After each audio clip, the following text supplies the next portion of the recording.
디모데전서 6장 11절부터 16절까지입니다.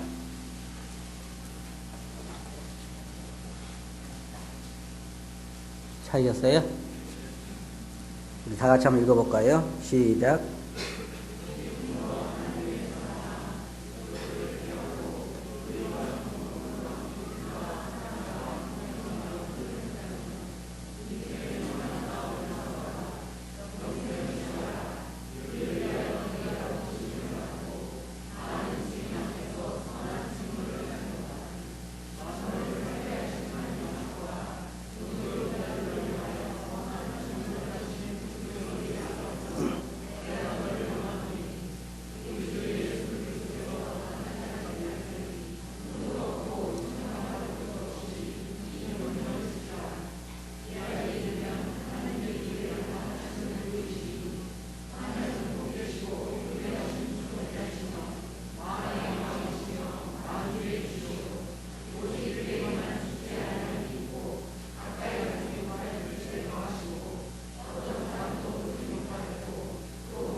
네, 감사합니다.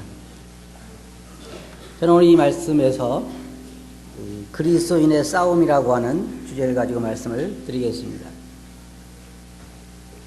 이 세상에서 하나님이 창조하신 모든 만물은 쉽게 그 삶을 살아가는 피조물이 하나도 없습니다. 다만 다른 사람들이 보기에 저 피조물은, 저 사람은 나보다 더 나은 삶을 살아간다라고 생각할지 모르지만 성경에 의하면 쉽게 삶을 살아가는 피조물은 하나도 세상에 존재하지 않습니다. 성경에 보면 모든 만물이 다 탄식한다고 말하고 있습니다. 자연도 보면 자연도 탄식하고 있고, 또한 하나님 만드신 우리 사람도 보면 불신자들 뿐만 아니라 우리 믿는 사람들까지도 탄식한다고 말하고 있고,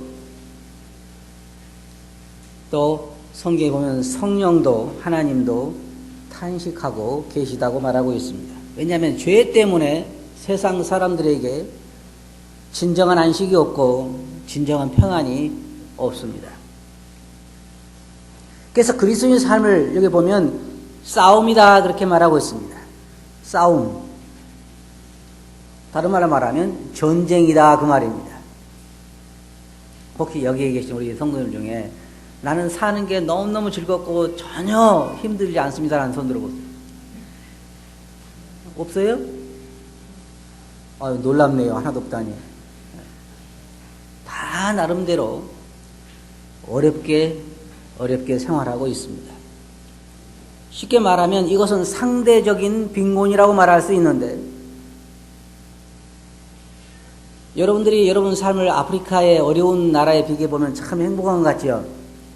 근데 문제는 다 나보다 못했으면 좋겠는데 다 나보다 나은 사람들이 또 거기에 있다는 것입니다. 그러니까 항상 모든 사람들은 상대적인 빈곤 가운데서 고통 가운데 살아가고 있습니다. 그리스도인의 싸움은 쉬운 것이 아닙니다. 앞서간 믿음의 선진들이 역시 어려운 삶을 살았고, 또한 우리 지금 가운데서도 주님을 신실하게 섬긴 사람들이 힘겹게 그 삶을 살아가고 있습니다. 그래서 성경에는 믿는 사람들의 삶에 대해서 경주라고 말하고 있고, 또한 싸움이라고 말하고 있고,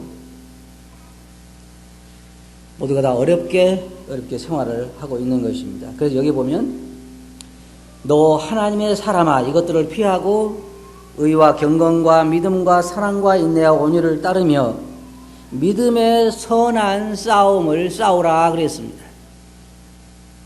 다른 말로 말하면 싸움입니다. 인생이라고 하는 건 싸움이, 신앙생활을 하는 것은 큰 싸움입니다.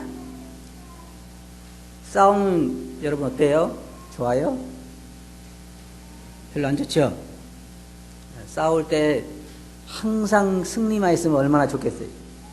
그런데 승리만 있는 것이 아니라 실패도 있기 때문에 우리는 늘 탄식 가운데서 생활할 수밖에 없습니다. 저도 제 삶을 보면, 또 여러분 삶을 봐도 어떨 때 우리의 마음이, 우리의 영혼이 하늘에 머물러 있어서 굉장히 즐거운데 우리의 육체의 소욕이라고 하는 이 소욕이 우리를 다시 잡아 끌어내려서 이 땅의 진흙탕 가운데 곤두박질 치게 만들기 때문에 또 그 가운데서 힘든 것입니다. 그래서 그리스도인의 삶을 보면 웃었다가 울었다가 그래요. 웃을 때도 있어요. 어떨 때는 너무 주님 안에서 나같이 행복한 사람이 어디 있는가, 정말 내가 주님 안에 이렇게 행복한 사람이구나 라고 웃을 때가 있는가 하면 오호라 나는 공고한 사람이다라고 부르짖지 않으면 안 될 때가 있습니다. 여기에 먼저 보면 11절에서 너 하나님의 사람아 그랬습니다. 사도 바울이 디모데에게 너 하나님의 사람아 그랬어요. 다시 말하면 사도 바울은 디모데에게 네가 어떤 사람인가를 생각해보라 하는 말과 같은 말이라고 우리가 생각할 수 있습니다. 다시 말해 신분을 생각하게 하는 말입니다. 신분. 우리는 누구냐 하면 하나님의 사람입니다. 하나님의 사람들, 하나님의 소유물, 하나님의 자녀, 하나님의 아들. 그래서 디모데에게 사도 바울이 말하는 건 너는 하나님의 아들이기 때문에, 하나님의 사람이기 때문에 이런 싸움을 싸워야 된다라고 말하고 있는 것입니다. 우리는 하늘나라의 시민들입니다. 하나님의 아들과 딸이에요. 제가 여러분 잘 들어보세요. 여러분이 하나님의 아들과 딸이 되어서 하나님이 참 기쁘실 때도 있지만 또 어떨 때가 있어요. 참 마음이 아프실 때도 있을 거예요. 내가 왜 저 자식을 낳아가지고 이 고생을 하는가 하고. 여러분도 안 그래요? 여러분 아이들이 공부를 잘하고 말도 잘 듣고 100점 맞아오고 그럴 때는 어때요? 내가 너 낳기를 참 잘했다. 속을 지긋지긋하게 썩을 때는 뭐라 그래요? 내가 너를 낳고 미역국 먹은 것이 잘못이지 그러자면. 그렇게 우리도 우리 자녀들로 인해서 웃었다 울었다를 반복하는 것처럼 우리 하나님도 우리 때문에 아마 기쁘셨다가 슬프셨다가, 부모들이 자식을 다 키워서 장가 보내고 시집 보내고 나면 그때는 아무 일이 없을 것 같은데 다른 사람들 하는 거 보니까 죽을 때까지는 그 짐을 벗어버리지 못하는 것 같아요. 여기에 디모데에게 사도 바울은 너 하나님의 사람아, 다시 말하면 우리의 신분은 우리는 하나님의 자녀요 하나님의 나라의 백성인 것입니다. 그렇기 때문에 우리가 선한 싸움을 싸워야 하는 것입니다. 그렇지 않으면요 싸울 필요가 없는 거잖아요. 우리는 세상에서 나그네들이고 우리는 하늘에 속한 사람들이고 하늘의 기업을 이을 자들이고 하늘에 속한 자들입니다. 그래서 로마서 8장 23절에서 사도 바울은 이뿐 아니라 또한 우리 곧 성령의 처음 익은 열매를 받은 우리까지도 속으로 탄식하며 양자될 것을, 다시 말해 우리 몸의 구속을 기다린다 그랬습니다. 또한 고린도후서 5장 4절에서 사도 바울은 이 장막에 있는 우리가 짐진 것 같이 탄식하는 것은 무거운 짐을 지고 있는 것처럼 우리는 탄식하고 있다 그랬습니다. 너 하나님의 사람아 이것들을 피하고, 이것들을 멀리하라 그러는데 이것들이 뭐냐면 그 앞에 있는 말씀들을 읽어보면 우리가 알 수가 있는데, 디모데 전서 6장 9절부터 10절 보면 부활이 하는 자들은 시험과 올무와 여러 가지 어리석고 해로운 정욕에 떨어지나니 곧 사람으로 침륜과 멸망에 빠지게 하는 것이라. 돈을 사랑함이 일만하게 뿌리가 된다 그랬습니다. 사도 바울이 여기서 너 하나님의 사람아 이것들을 피하고 라고 말할 때 이것도 거기에 있는 것입니다. 돈을 사랑하는 마음, 부하고자 하는 마음, 그것들을 피하고 대신 뭘 부하기를 힘쓰는 것처럼 무엇을 힘써라 그렇게 말하고 있냐면 여기에 의와 경건과 믿음과 사랑과 인내와 온유를 따르라 그랬습니다. 이것들을 추구하라 그 말입니다. 그런데 이것이 굉장히 어렵습니다. 세상은 점점 도덕적으로 타락되어 가는데 나 혼자 의롭게 산다고 하는 것은 굉장히 어려운 일이고 외로운 일입니다. 제일 힘든 게 뭐냐면 나 홀로 그 길을 가야 한다는 것입니다. 사람들이 많지 않다는 거예요. 나 혼자 이 도덕적으로 타락한 세상에서 나 혼자 하나님 말씀대로 산다고 하는 것은 참 어려운 일입니다. 어떤 사람들은 적당히 타협해서 사는데 어떤 사람들은 타협하지 못해요. 그러니까 어려운 거예요. 여러분 주위를 볼 때 적당히 타협해서 사는 그리스도인들을 보면 더 잘 사는 것 같습니다. 더 일도 잘 풀리는 것 같고 문제도 더 없는 것 같고, 그래서 타협하지 아니하고 하나님의 진리의 말씀에 따라 사는 데가 어리석은 같이 보이고 힘들고, 그러지만 그것은 우리가 싸워야 할 싸움입니다. 의를 따라간다고 하는 것은 힘써 싸우지 아니하면 지킬 수 없는 것입니다. 굉장히 지금 도덕적으로 타락되어 가고 있기 때문에 내가 의롭게 산다고 하는 것은 굉장히 어려운 거예요. 싸움은 이게 싸움이에요. 경건하게 산다고 하는 것, 그 다음에 믿음을 쫓는다고 하는 것이 굉장히 어려운 일입니다. 제가 어제 어떤 결혼식에서 어떤 그 형제님에게 그런 얘기를 했어요. 거기에 좋은 형제들 있으면 우리 교회에 결혼할 자매들 많으니까 좀 소개해달라 그랬어요. 제가 여러분 그렇게 다녀요 안 다닌 게 아니라 그렇게 다닌다고요.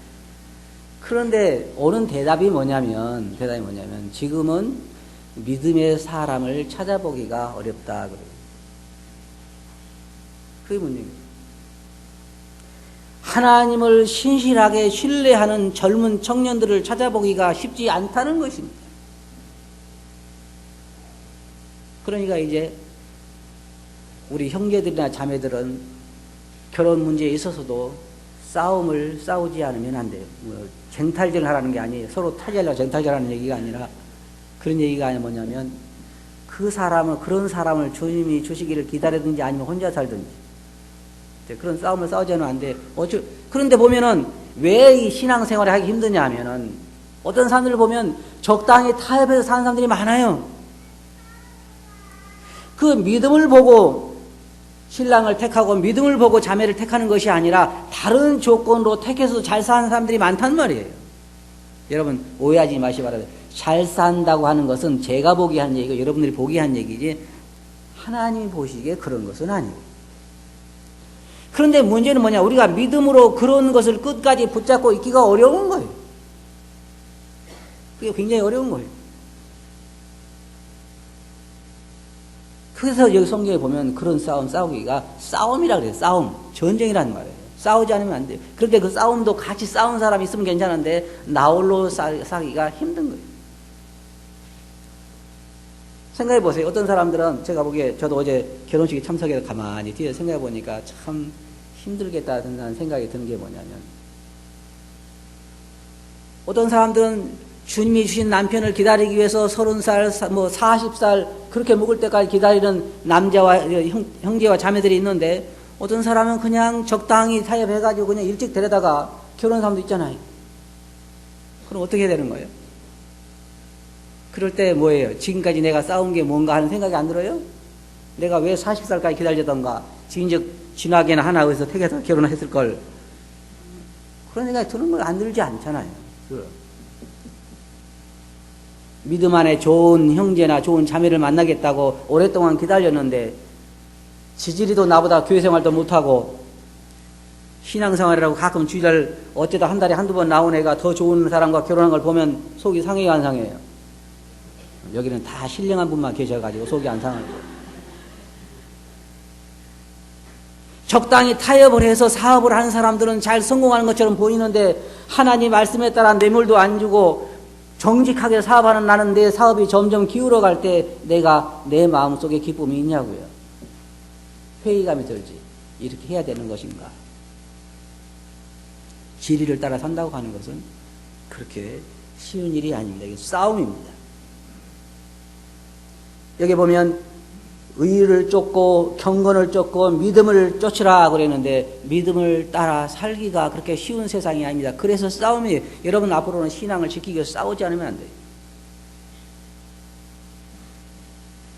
진리를 따라간다는 것도 참 어려운 일입니다.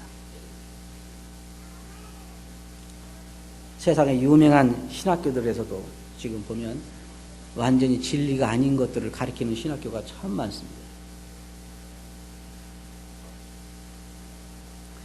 요즘은 미국에서 유행하는 것 중에 하나가 이런 게 있다고 해요. 마태복음, 요한복음, 누가복음, 마가복음 이 사복음서에 나오는 예수가 아니라 역사적인 예수를 연구하고 있대요. 지금 신학교들에서, 유명한 신학교들에서. 그래가지고 어떻게 지금 결론이 나냐면, 사실은 예수란 사람은 단순한 유대인인데 자기 자신을 구약에 예언하는 그러한 메시아로 착각을 해가지고 자기가 그냥 메시아 노릇을 하다가 십자가에 못 박아 죽었다는 거, 사형당한 사람이나 단순한 예수님이 아니라 그 하나님이 아니라, 하나님의 아들이 아니라, 하나님 보낸 사람이 아니라 자기가 착각하고 그냥 그러다가 그냥 못 박혀 죽은 사람이라는 거예요. 근데 그 사람을 잘못 따랐던 제자들이 당황해가지고 예수님을 신격화하기 위해서 만든 것이 사복음서라는 거예요. 쓴 책이. 실제로 예수님은 메시아가 아니라는 거예요. 그게 유명한 신학교에서 지금 하고 있는 얘기예요. 그럼 그 가운데서 어떻게 진리를 지키고 살아? 여러분 믿음도 흔들릴 것 틀림없이. 어려운 거예요. 그래서 지금은 예수 그리스도의 오심이 가까운 때에 믿음으로도 봐도 그렇고, 진리를 봐도 그렇고, 경건을 봐도 그렇고, 의를 봐도 그렇고, 정말로 선한 싸움을 싸우지 않으면 지킬 수가 없는 것들입니다. 어려운 것들이에요. 그래서 제가 오늘 아침에도 가만히 앉아서 생각해 볼 때, 이렇게 어려울 때에 그래도 우리 성도님들은 이렇게 주님을 예배하기 위해서 나오고 말씀 듣기 위해서 나오고 교회 나오는 거 보면 참 귀하구나 하는 생각이 들었어요. 여기 보면 또 주님께서 누가복음 21장 34절에서 말씀하시는 것은, 너희는 스스로 조심하라. 그렇지 않으면 방탕함과 술 취함과 생활의 염려로 마음이 둔해지고 뜻밖의 그날이 덕과 같이 너희에게 임하리라 그랬습니다. 여기서 우리가 한 가지, 여러분들에게는 술 취함과 이런 것보다는, 어떤 사람은 그럴 수도 있어요. 여러분 조심하셔야 돼요. 술 취함과 방탕함으로, 어떤 사람은 그러죠. 그리스도인도 적당히 한 잔씩 하면 좋아. 융통성이, 어떤 사람 제가 그런 거 들어봤어요. 그리스도인은 융통성이 참 없어. 회사에서도 그냥 회식한다고 하는데 콜라만 홀짝홀짝 마시고 앉았고, 그럴 때는 한 잔씩 하는 게 융통성이 있는데, 전도를 위해서 한 잔씩 해야 되는데, 그래가지고 점점 술 취함과 방탕함으로 그 신앙이 쇠퇴해져 가는 것입니다. 이게 지금 세상에 말세에 일어나고 있는. 또 한 가지 우리가 조심할 거 뭐냐면 생활의 염려라고 하는 것입니다. 생활의 염려. 제가 볼 때 여러분들은 다 지금 어떻게 보면 말이에요. 다는 아니지만 어떻게 보면 옛날에 임금들보다 더 잘 살아. 임금들은 자가용을 타본 적이 없어. 한 번도. 마차는 탔을지 몰라도, 사람들이 지금 들고 가는 가마는 타봤을지 몰라도, 현대에서 나오는 자가용 타봤어요? 못 타봤어요, 그 사람들.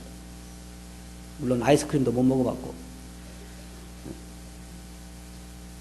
제가 말하는 것은 지금 다른 나라들, 굶주리고 있는 수많은 나라, 이 한국이 굉장히 잘 살게 되는데, 굶주리고 있는 수많은 사람들, 그냥 그 소가 오줌 싸고 뭐 똥 싸고 하는 그런 그 흙탕물을 막 퍼서 마시는 그 아프리카 사람들에 비하면 여러분들은 굉장히 잘 살고 있는데, 항상 상대적인 빈곤이라고 하는 빈곤이 우리들을 괴롭히는 거예요.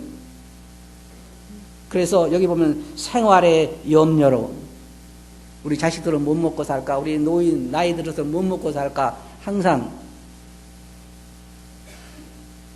오늘 요즘에 보면 우리 성도님들이 생활에 너무 많이 매이는 것 같아요. 얼마나 많이 걱정을 하는지. 그냥 뱃속에서 있는 애부터 공부시키기 시작을 해요. 요즘 그래요, 안 그래요? 뱃속에 있을 때 책 읽어줘, 안 읽어줘?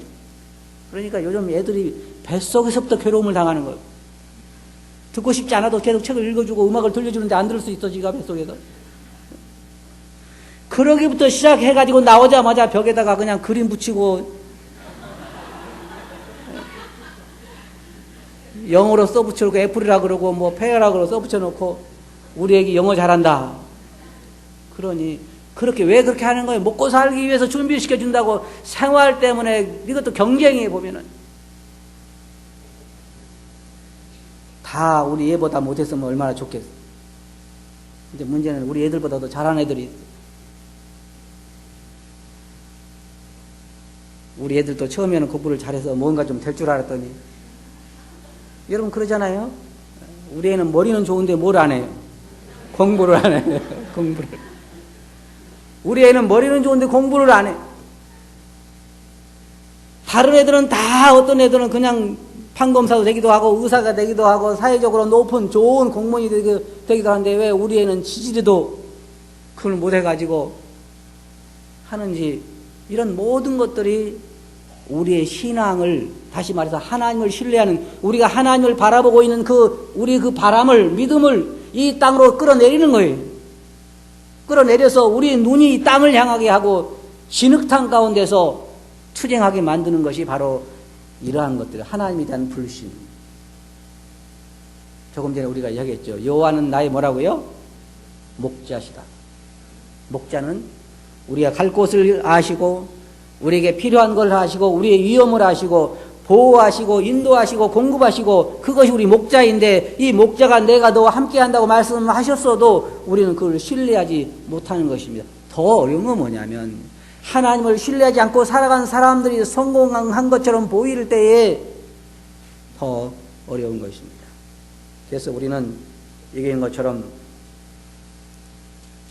우리가 의를 쫓고 경건을 쫓고 믿음을 쫓고 사랑을 쫓고 인내를 쫓고 온유함을 쫓아가야 되는데, 그것이 그렇게 쉬운 삶이 아니라는 것입니다. 여기 보면 하나님의 앞에서 내가 분명히 나타나실 그리스도 앞에 명령하노니, 너를 명하노니 이 명령을 지켜라. 이건 명령으로 사도 바울은 디모데에게 하고 있는 것입니다. 여러분, 신앙생활이라고 하는 것은 싸움입니다. 의로운 싸움이에요. 이게 왜 어렵냐 하면은, 문제는 우리가 여기서 알아야 할 게 몇 가지가 있어요. 여러분 잘 들어보세요. 첫째로는 나보다 더 잘된 사람들이 있다는 거예요. 저도 때때로는 마음이 아플 때가 있어요. 어떤 형제자매를 보면은 그 형제와 자매가 너무너무 좋은데, 너무너무 주님 사랑하고 좋은데, 그 집 안에 태어나는 아이가 불구로 태어나는 거예요. 저 이해가 안 가요. 왜 하나님께서 저렇게 하실까? 그러면 그 사람은 어떻게 했어요? 신앙이 흔들릴 수 있는 아주 어려운 싸움을 싸우지 않으면 안 돼요. 내가 주님 앞에도 그동안 신실하게 섬겼는데, 어떤 성도를 보면은요, 또 그 자녀가 불치병이 걸린 사람도 있어요. 계속 고칠 수 없는 것, 영원히 고칠 수 없는 것. 그런 사람들 보면 항상 병원을 왔다 갔다 하면서 그래도 주님을 신뢰하고 신앙을 지켜서 사는 걸 보면 참 대단하게 보입니다. 그게 여러분 쉬운 일이 아세요? 그 사람에게는요, 그것이, 그 사람이 그런 어려운 환경을 겪으면서도 그 믿음을 지킨다고 하는 것은 굉장히 어려운 싸움에서 승리하고 있다는 거예요. 우리가 흔히 그러잖아요. 여러분 학교 다닐 때 같은 반에서 지지리도 공부도 못하고 못난 애가 신랑 한번 잘 만나가지고 동창회 할 때 보면은 BMW 끌고 오고, 자기는 나는 마티즈 타고 갔는데 BMW 끌고 오고, 그러면 갔다 와서 그날은 남편은 죽는 날이잖아요. 이제. 쉽게 말해서 그럴지라도 내가 동창회 갔는데 내 못난 친구들이 그랬을지라도 그 집에 와서 자기의 그 상태를 유지한다고 하는 것이 쉽지 않은 것처럼, 나에게 주어지는 다른 사람과 비교해서, 다른 신앙인들과 아민 사람들은 말할 것도 없지만은 다른 그리스도인들과 비교해서 훨씬 내가 못하다고 생각한 내 환경, 다른 애들 보면 부모들 순종도 잘하고 그러는데 우리 애들 보면 신앙도 안 좋다든지, 다른 아이들 보면 공부를 잘해가지고 정말 학교에서도 늘 칭찬 듣고 사회에서 사람들 다 칭찬 듣는데 우리 애들은 늘 시험지가 50점을 넘은 적이 없다든지, 그럴 때에 믿음으로 그것을 이기면서 싸워야 하는 것은 싸움이고 그냥 쉬운 일이 아니라 그래요. 이게 싸움이지. 그래서 위대한 거예요. 그런 사람들이 믿음을 지키고 교회에 계속 생활하면서 자기 맡은 역할을 다 하고 형제자매를 대하여 그런 표정을 나타나지 않는다고 하는 것이 굉장히 위대한 신앙인이라 그 말이에요. 싸움에서 이기는 거라 그 말이에요. 또 그것까지는 견딜만 하는데, 어떤 사람들은 하나님 앞에서 간증한답시고 나와가지고 하나님이 나를 얼마나 사랑하시는가, 우리가 이번에 사법고시 합격했다 그러고, 이번에 우리가 누구하고 결혼했는데 뭐 돈이 몇 천억을 벌었다 그러고, 그럴 때 위로가 되죠? 돼요? 위로되는 사람 손 들어봤어요. 나는 그런 간증 안 했으면 좋겠어. 위로가 하나 되는 사람이 없어요. 제가 말하는 그것이 잘못됐다는 것이 아니라, 잘못된 건 아니죠. 하나님께서 그렇게 하신 것일 수 있으니까 잘못된 건 아니라, 문제는 그러지 못한 내 환경을 비교했을 때 내가 그것을 믿음으로 극복할 수 있느냐, 그 말이에요. 그게 싸움이라는 거예요. 그것이 다른 게 아니라, 다른 사람이 대신 싸워줄 수 있는 것이 아니라 내가 싸워야만 하는 싸움이라는 거예요. 이럴 때에 성도님들이 다 환경이 갖출 수는 없어요. 자녀들도 그렇고 모든 것이. 그럴 때 여러분 우리가 기억해야 할 딱 두 가지가 있어요. 잘 들어보세요. 이거 기억하지 않으면 여러분 실패할 수밖에 없어요. 첫째로는 하나님께서 각 사람에게 주신 분량이 다르다는 거예요. 무슨 얘기 아시겠어요? 하나는 이러하고 하나는 저러해요. 어떤 사람들에게는 그걸 누릴 만한 믿음을 주시는 거 아니면 어떤 사람은 누리지 못하는 환경도 주시기도 하고, 어떤 사람이 더 나은 것도 주시고 어떤 더 못한 것도 주셨다 그 말이에요. 그런데 그건 하나님이 결정하신 것이고 하나님이 보시기에 우리들에게 최선을 다하신 것이에요. 하나님은 절대로 차별하지 않으세요. 맞아요? 하나님은 절대로 그의 자녀들을 차별하지 않으신다는 거예요. 사람들은 차별해요. 아들에게는 큰 빌딩을 주고 딸에게는 한 푼도 안 주는 사람도 있어. 하나님은 그런 적이 없어요. 하나님은 모든 사람들에 대해서 똑같이 사랑하시고 차별하지 않으세요. 하지만 그 사람들에 대해서 각각 다른 환경들은 주실 수 있어요. 어떤 집의 자녀는 공부를 잘할 수도 있고, 어떤 집의 자녀는 건강이 안 좋을 수도 있고, 어떤 집의 자녀는 결혼을 일찍 할 수도 있고, 어떤 집의 자녀는 결혼을 못하고 속썩일 수도 있고, 다 틀리단 말이에요. 그럼 우리가 이때 어떻게 해야 되느냐? 하나님이 우리에게 주신 환경을 받아들여야 한다는 거예요. 아시겠어요? 두 번째로, 여러분 기억하실 거예요. 그것은 뭐냐면, 이 땅에서의 삶이 전부는 아니라는 거예요. 여러분이 보시기에 성공한 것처럼 보일지 몰라도 그것이 성공이 아닐 수가 있어요. 무슨 얘기인지 아시겠어요? 왜 부러워요? 여러분 생각해 보세요. 왜 다른 사람들이 부러워요? 안 부러워요? 여기서는 하나도 부러운 사람도 없고, 하나도 속상한 사람도 없고, 집에 가서는 속상할지 몰라도 여기서는 속상한 사람도 없고. 왜 부럽냐면 나보다 더 성공한 것처럼 보이기 때문에 부러운 것입니다. 그런데 그 성공이라고 하는 것이 어디에서 성공한 것이냐 하는 거예요. 내가 보기에 성공한 것처럼 보일지 몰라도 성공이 아닐 수는 있어요. 성경에 보면은 모래 위에 집을 지은 사람이 있고 반석에 지은 사람이 있잖아요. 둘 다 보기에는 참 좋아 보인다 그 말이에요. 조리식으로 집 짓는 게 훨씬 빠르고 쉬워요. 벽돌집을 짓는 것보다. 근데 심판대에 과연 어느 것이 승리로 올 것이냐 하는 거예요. 승리로. 저희 집에 제가 이제 저희 집에 은행나무가 두 나무가 있는데, 한 나무는 은행을 너무너무 많이 맺어가지고, 은행 많이 맺으니까 별로 안 좋더라고요, 또. 왜냐면, 요새도 많이 따는데 가져가는 사람도 없고, 그래서 그냥 쌓여있어요. 그래서 이제 저쪽에 또 나무가 하나 있는데, 작년부터 저 나무를 이제 좀 잘라야 되겠다 생각을 하고 있어요. 그래서 가지를 치든지 아니면 나무를 다 자르든지 둘 중에 하나를 하려고 생각하고 있는데, 얼마 전부터 그 나무 위에다가 까치 2마리가 결혼해가지고 와서 집을 짓기 시작을 해요. 이제 막 결혼한 부부 같아요. 분가한 건지 잘 모르지만. 그래서 나무 주인은 나무를 자르려고 생각을 지금 하고 언제 자르냐 생각하고 있는데, 까치는 2마리가 와서 거기다 집을 짓고 있어요. 아무리 이야기를 해도 소용없고, 제일 속 터진 게 뭐냐면 말이 통하지 않는다는 거예요. 여러분 생각해 보세요. 까치가 2마리가 서로 대화를 한다고 생각하면 2마리가 그 암놈과 순놈이니까 한 부부니까 쌍이니까 지금 우리 은행나무 위에다가 집을 지으면서 행복할까요? 행복하지 않을까요? 굉장히 행복해. 둘은 지금 꿈속에 살아. 여기다 새로 이게 한 50평 아파트 같아. 보니까 크게 지는데 짓고, 지금 꿈이 얼마나 크냐면, 여보 우리 집을 예쁘게 짓고, 또 그냥 암까마귀 까치 보니까 또 여러 가지로 그냥 집에 대한 아이디어도 많은 것 같아. 보니까 나무를 물어다가 여기도 지고 저기도 하고 지붕도 하고 잘하는데, 그럼 어떤 꿈이냐? 이제 우리가 이거 집을 다 치면은 여기다 알을 낳아서 몇 개를 낳을까 여보? 그러겠죠. 생각해보세요. 그래가지고 뭐 이제 알을 낳아가지고 그럼 무슨 꿈이 알을 또 새끼를 까서 자녀들을 또 시집 보내고 뭐하고 꿈이 크겠죠. 나무 주인은 뭘 생각하고 있는데? 네? 이제 날씨만 풀리면 저것을 잘라야 되겠다. 그게 성경에서 말하고 있는 거잖아요. 뭐예요? 너희는 재물을 이 땅에 쌓아두지 마라. 너희의 눈을 어떻게 하라고요? 위의 걸 생각하고 땅의 것을 생각하지 말라. 왜냐하면 주님께서 그렇게 말씀하신 건 뭐냐? 이 땅에 있는 모든 것은 다 불탈 것이고 헛것이라고 하는 거예요. 이 땅에서 남는 삶을 살지 말라는 거예요. 사람들이 너희를 칭찬하면 너희에게 화로다 하신 말씀이 바로 그런 의미인 거예요.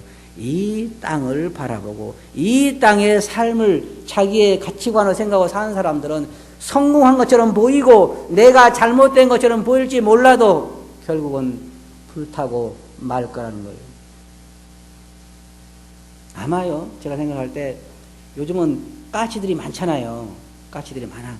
그런데 저희 집 은행나무에 집 짓는 까치들을 보고 부러워하는 까치들이 많을 것 같아요. 어쩌다 그렇게 그렇게 좋은 사람 집에다가 그 집을 지었냐? 어쩌다 그렇게 좋은 나무를 찾았느냐? 지금 말할 것 같아도 다른 까치들 사회에 부러움의 대상이 될지 몰라도 나무 주인은 생각할 때 이제 날씨만 풀리면 저 나무를 잘라야 되겠다고 생각하고 있는 거예요. 이 세상이 그와 같습니다. 우리는 싸울 만한 가치 있는 싸움을 싸우고 있는 거예요. 잠시적으로 일시적으로 볼 때 손해인 것 같고 나보다 다른 사람도 성공한 것 같고 믿음을 쫓아간 내가 손해인 것 같고 의롭게 살려간 내가 더 손해인 것 같이 보이지만 이것은 싸울 만한 가치가 있는 싸움이고 남는 싸움이라고 하는 거예요. 여러분 절대로 실망하지 말고 좌절하지 말고 사도 바울이 말한 것처럼 위를 바라보고 위의 것을 위해서 사시기 바랍니다. 제가 아는 건 쉽지 않아요. 힘들게 내 믿음의 눈을 하늘을 향하여 고정시키고 보면 곧바로 옆에서 어떤 사건이 터져서 어떤 일이 일어나서 내 눈을 다시 땅으로 향하게 만드는 일들이 많이 일어나기 때문에 위를 보고 산다고 하는 건 쉬운 일이 아닙니다. 사단은 나로 하여금 자꾸 다른 사람과 비교하게 만들고 다른 사람의 사업과 다른 사람의 생활과 다른 사람의 자녀들과 비교하게 만들고 나로 하여금 너는 뒤처지다고 말하고 너는 뭐하고 있냐고 말하고 그래서 내 믿음을 흔들고 있는 것입니다. 그러나 주를 바라보시기 바랍니다. 주를 의지한 사람은 절대로 실망하지 않습니다. 어쩜 여러분 삶이요 세상 사람들이 보기에 실패했다고 하는 딱지를 붙이면서 세상에서 여러분의 삶을 끝낼 수도 있습니다. 하지만 하늘나라에서까지 그럴 수는 없어요. 하늘나라에서는 전혀 다른 결과가 있을 수 있다는 것입니다. 여러분 성경에 말한 것처럼 우리가 피곤하지 아니하면 때가 이르매 거두리라고 말하고 있습니다. 우리 주님께서는 곧 오실 것입니다. 주를 바라보시고 선한 싸움을 계속 싸우시기 바랍니다. 그렇게 하시겠어요? 기도합시다. 거룩하신 아버지 하나님, 저희들의 믿음의 눈이 자꾸 세상에 돌아다니고 주위 사람과 비교하게 되고 그래서 저희들이 가는 길에 대해서 회의감을 갖게 되고 위를 바라보고 산 삶에 대해서 그 가치를 상실할 때가 있지만 지금 저희들의 믿음의 눈이 흐려지지 않게 하시고 사도 바울이 디모데에게 공고한 것처럼 의와 믿음과 정절과 절제와 경건을 인내를 쫓을 수 있게 해 주시옵소서. 들어 말씀을 주께 의지하옵고 있으면 이름으로 아버지께 감사하며 기도하옵나이다. 아멘.